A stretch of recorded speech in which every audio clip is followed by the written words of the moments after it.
Hi అండి. ఈరోజు కందనకాయ chicken వేపుడు చేసుకుందామండి.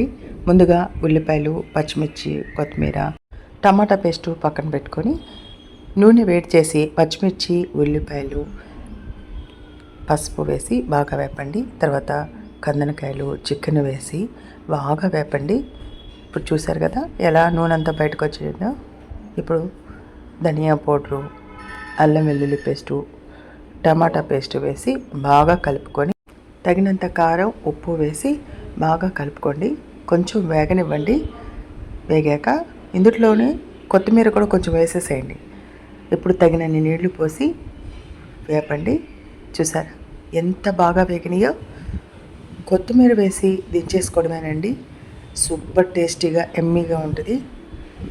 వినన్ వైబ్స్ ఛానల్ని లైక్ చేసి, షేర్ చేసి, సబ్స్క్రైబ్ చేసుకోండి ప్లీజ్ అండి.